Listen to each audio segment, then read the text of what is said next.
Hi, and welcome to another episode of Arboriculture. In this episode, we're going to be talking about strategic alliances and partnerships. So basically, a strategic alliance is you kind of teaming up with another company, but nothing too serious, no contracts or anything like that. It's more if you think about, say, a plasterer recommending the services of a painter after he's done the plastering jobs. There are other companies out there in totally different services where you guys can mutually benefit from each other. So think about Disney and McDonald's, two totally different companies, but McDonald's serves kids. Disney movies are all about kids, so they come together to create a mutual thing. So one thing is promoting a movie, the other one's trying to draw kids in to eat more food, and they work together. Or Caltex and Woolworths. Caltex offering, or Woolworths offering an 8-cent discount per litre if they spend X amount at Woolworths. And look, the list goes on. They're happening everywhere, and you can get in on the act as well. So basically, we're going to be discussing a couple of options that you might have as an arborist and what other companies you might be able to work with. So let's get into it. So alliance number one could be landscapers. Now, this is probably the most obvious one, but the question is how you're going to get in there. So obviously yourself, you might have come across a job where you've removed a tree and maybe it's destroyed their retaining wall, so they're going to have to get that replaced, where you could legitimately recommend a landscaper. There's obviously fencing issues. Landscapers do those too. But there's definitely a lot of situations where a landscaper is going to need an arborist, and most of the time they recommend to a customer. Now, getting a recommendation to a customer from someone else, a direct recommendation, is a pretty good thing. Because a lot of the time the customer doesn't go anywhere else. They just get your price, they're generally pretty happy with it, and they just tack it onto the cost of doing the landscaping. So getting in with a landscaper is a good deal. Now, it's not going to be as easy as ringing around saying, hey, if you've got any tree jobs, please, let me know. I'd be happy to do it. Of course you'd be happy to do it. The question is, what are you going to do for the landscaper? So the way I would attack it is, and it happens, this is the way to attack any of your strategic alliances is, number one, it's going to be a numbers game. So you're going to have to type up some formal letters and send it off to landscapers. I'd start local. I'd start maybe with 15 or 20 landscapers. Type up a letter. I've got a template here that you can follow. I'll read through part of it now. But under this, wherever you're listening to this, whether it's YouTube or on a podcast, there should be a link to download it. If not, go to gotreequotes.com.au/articles. You'll find this article, this podcast as an article, and the letter will be in there. But look, it's going to sound something like this. Dear ex-landscapers, I'm an arborist who has been looking for a quality landscaper such as yourselves for a while. I get asked occasionally about paving and retaining wall jobs after I remove a tree. Usually the tree has done damage to the existing and needs repair or replacing. I'd love to recommend a quality landscaper. I've got your number as Darren041 whatever. And then at the bottom, I'd also have something else you can give them. So this letter is all about what you can give them, not what they're going to give you. Naturally, they're easily going to pick up when you're offering to send them more customers, and they're going to be getting in contact with you saying, yeah, that sounds fantastic. Yep, that's the right number, whether they message you, or whether you say to them, look, do you want to post me some cards, or, where do you live? How about a meet up? And you have a conversation with them. It's all about networking. So if you can get, 5 or 10 landscapers, in your city or in your service area who are all recommending your services, and you're recommending services to them as well, it's a win-win situation. Another win-win for them, and not just recommending services, is free mulch. Now, we're always all trying to get rid of mulch. Some of us have the luxury of having a yard, and you can let it sit there until you sell it. Most of us are just trying to get rid of it, and we're happy to get rid of it for free. So you can put signs up, you can put ads out. Or another thing, when a landscaper gets in contact with you, or you can put it in the letter, is, look, how about this? I'm always on the lookout for getting rid of mulch. I know you guys are always mulching gardens. Look, if you let me know when you've got a job up a week or two in advance, I can make sure that I've got some good quality mulch for you. Be happy to deliver it for free. It's a very small thing for you to go 10 minutes out of your way to dump a load of mulch. It's actually probably going to be beneficial. It's going to be massively beneficial for them because they're getting free mulch. So again, it's a win-win. All they can see from their side is, hey, look at everything that this guy's doing for me. I'd be more than happy to recommend his services. So you're going to be the first person they think of as soon as they get a tree job, a tree or a stump or something that is, too big for them to handle, which would come up all the time. So one of the best ones is definitely landscapers. Okay, so the next one, and it might not sound like it, but solar installers. Solar is exploding across the country, exploding across the world actually. And one of the big things for solar installers, and I know my brother is actually a solar installer on the central coast of New South Wales, is trees getting in the way. So a lot of the time the customer will have a roof that faces the right direction, which is, I think it's meant to be north, due north, depending on where you are in the country. I think so.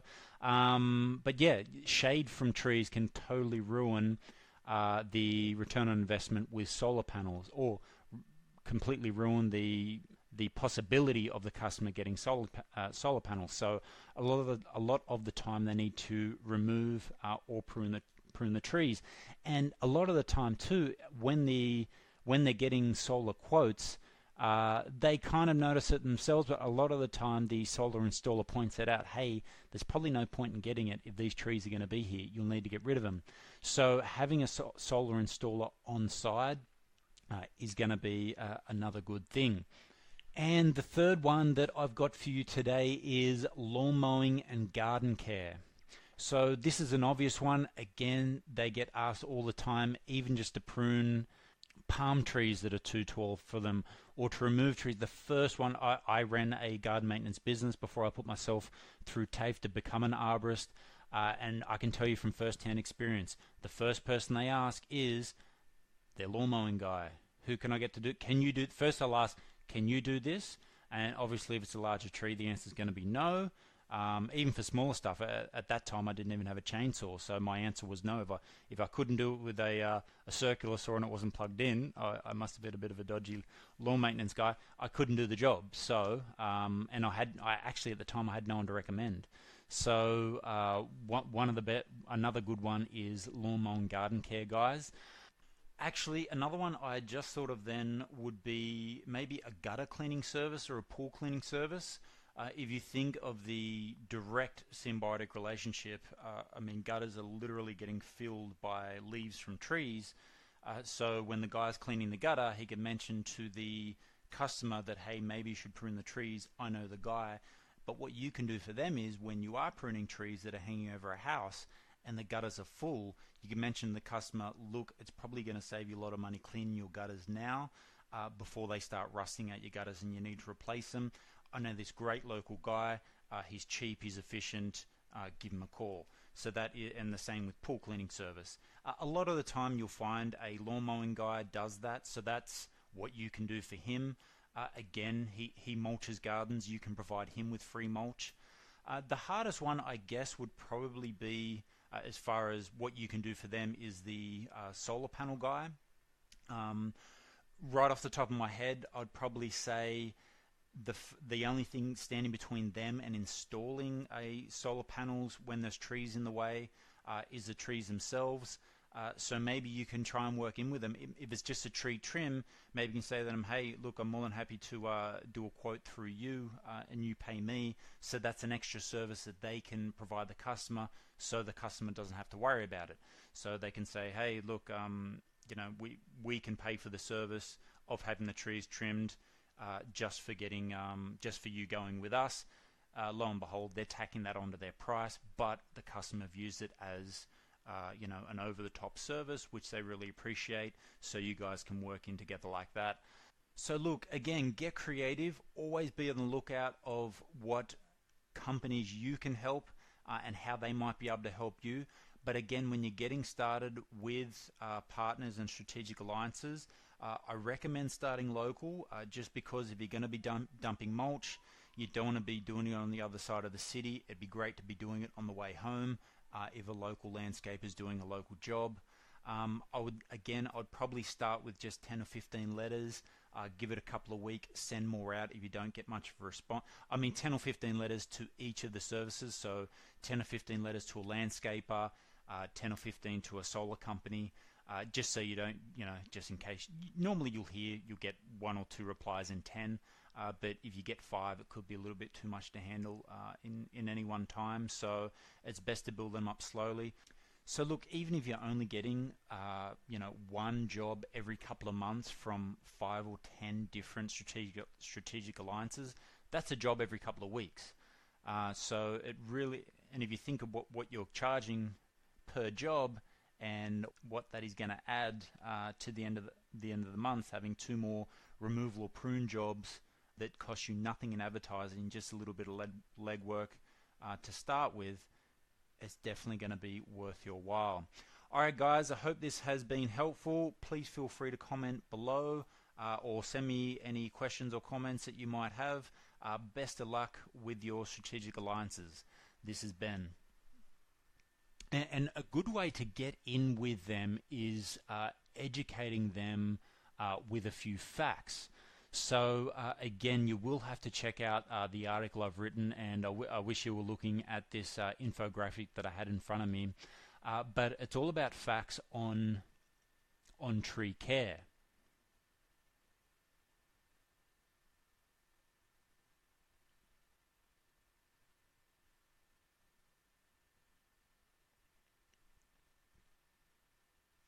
So some gardeners really do know their stuff. Others are just a regular Joe who mows lawns.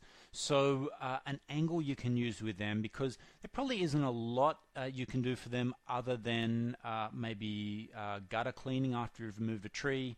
You could mention to a customer, look, your gutters are full of leaves. If a fire comes through here, or for whatever reason, your drains get blocked. Look, there's a local lawn mowing guy I can recommend. He'll do the job for X amount, or he's pretty cheap, or he's a nice guy, or whatever it is.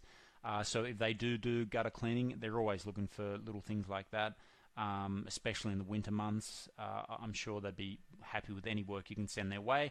Plus, that's a foot in the door for them to possibly mow the customer's lawns, whether the customer was thinking about it at the time or not. But the main, I think the best way to get in is to educate your future strategic partner on the terminology with dealing with trees at a minimum. They sound a lot more knowledgeable to their own customers. When they can talk about pollarding, canopy lifts, reductions, it adds a lot of value to their business. And obviously, being tied with you, when they're spitting all this information, they're going to be thinking of you the whole time. And if the customer ever has a question, they're going to be, oh, look, I've got a guy that I'll work with. I'll ask him, or would you like me to put you in contact? So a really good thing. I've got an example here from Ryan's Lawn Care, an example of what's called an infographic, or some information that you can shoot potential lawn mowing guys. Again, this is going to be a numbers game. You could shoot it out to 30 or 40 of them. Only 3 or 4 get back to you.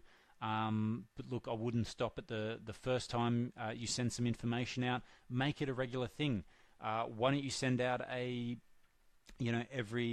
quarter, I don't know, an update on the new services you provide, or how you're growing in the community, or offer them free